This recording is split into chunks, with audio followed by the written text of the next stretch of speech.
بعدين يا استاذ احمد تابع نعمل يا استاذ احمد يا بابا. طب يا استاذ احمد انا هعمل ايه يا استاذ احمد في الموضوع؟ طب انا عملت اللي عليا، طب انت هتعمل ايه كده في الباقي؟ طب قول لي على العنوان بالظبط عشان انا ما توهش. طب خلاص يا عم احمد اقفله ان شاء الله. ماشي مفيش مشكله. ماشي يا روعه. روعه البنت راحت فين؟ ده تكون راحت تشرب، بس انا مش شايفها قدامي. راحت فين؟ هتكون راحت فين؟ اسال مين دلوقتي؟ مش شايف حد قدامي. انت مجنون؟ انت ايه اللي انت عملته ده؟ اسمعي بقى، ما هو انا هتجوزك يعني هتجوزك. شفتي بقى انا قدرت اعمل ايه؟ يا ابني في وسط الشارع وفي عز النهار ايه ده؟ اتصرفي. هخطفك. عارفه يعني هخطفك؟ هخطفك. بقول لك ايه، انا هروح لابوك واتكلم. لو رفضتني تاني والله العظيم المره الجايه هاخدك كلك على بعضك، مش هيشوفك ابوك تاني. سمعتي؟ خلاص يا علي خلاص. ممكن بقى ان انت تسيبني ان انا امشي؟ يعني خلاص. طب وان حصل حاجه تاني؟ يبقى اعمل اللي انت عايزه. المره دي كان مع ابوكي، المره الجايه بتمشي مفيش حد ماشي معاك. حاضر. امين. خلاص والله خلاص تمام. ماشي روحي يا روعه. سلام. يا بابا ايه يا حبيبي واقف كده ليه؟ انت جيتي واقف بدور عليكي مستنيكي. انت رحت فين؟ كان في ست غلبانه كده كانت قاعده وانا رحت ان انا اديها حاجه لله، بس فضلت ان هي تتكلم معايا شويه. تخيل هي بتصرف يا عيني على مرضها وولادها رموها في الشارع. صعبت عليا قوي يا بابا. يا بنتي وده ينفع حاجه زي دي؟ طب بتعمل خير ماشي، بس قولي لي دايره ادور عليكي ومش عارف انت رحت فين؟ ما هو انت يا بابا كنت ماسك التليفون وعمال تتكلم فيه، فانا جيت ان انا ندهت لك وانت ما حسيتش بيا يا حبيبي. معلش حقك عليا، مش هتتكرر تاني يا حبيبي. يلا بينا. يا بنتي بعد كده ما ينفعش تسيبيني وتمشي. حاضر يا بابا، انا بعد كده هبقى اقول لك على اي خطوه انا بخطيها. وانا عارفه والله ان انت اكيد اتضايقت مني وقلقت، بس انا لقيتك ان انت في التليفون عماله ان انا اندهلك، انت مش حاسس بيا خالص ولا اكني ان انا موجوده جنبك. شديني اخبطيني وقفيني. ما لحقتش، لقيتك ان انت سابق ويعني الست لو كنا مشينا من قدامها كان ممكن اي حاجه تحصل يعني وهي تقوم او حاجه، فحبيت ان انا اعمل الخير في نفس التوقيت. يعني تعملي خير في الست وما تعمليش خير في ابوك وتسيبيني ماشي الطش وادور ادور عليكي؟ حقك عليا يا حجوج. يلا بقى بينا على البيت. انت ترضاها ابقى راجل كبير كده وداري اقول يا حد شاب بنت ضايعه يا اولاد الحلال؟ خلاص يا بابا عشان محدش يحس بحاجه. يلا يا حبيبي يلا. ما عادش تتكرر تاني. خلاص والله. ما تزعلنيش منك. حاضر يا بابا. بعد كده هخرج ان عملتها تاني ومش هخرجك معايا. حاضر يا بابا. يلا يلا اما اشوف.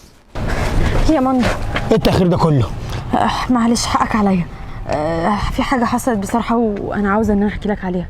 بقول لك ايه بقى، مش وقته. احنا هنروح فين بقى النهارده؟ مش هنتحرك من مكاننا غير لما تعرف يا مندو. ايه اللي حصل يا روعه؟ في حاجه ولا ايه؟ علي صاحبك اللي انت بتعتبره ان هو اكتر من اخ، شفت عمل ايه؟ طلع يخرب بيتك. عمل ايه؟ اسمع يا مندو. علي وانا ماشيه مع بابا النهارده مره واحده لقيت ان هو بيشدني، ومش عارفه هو شدني كده ازاي، بس لقيت ان هو ربطني بحبل. ربطك بحبل وشدك؟ في العبايه، وكانت مصيبه سودا.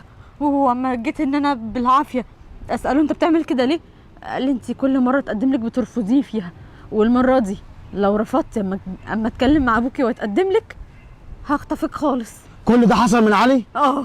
وانا خفت، بس انا ما عرفتش بابا اي حاجه عشان لو عرف هتبقى مصيبه، وبابا ممكن يتعب فيها لو عرف يا مندو.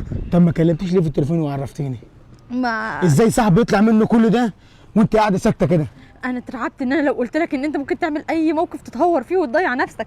انا عارفاك ان انت بتخاف قوي عليا وان انت متهور واندفاعي، فعشان كده قلت ان انا اخليها اما اجي ان انا اقابلك ونكون فكرنا في حل. بس بالله عليك والنبي ما تضيع نفسك يا مندو.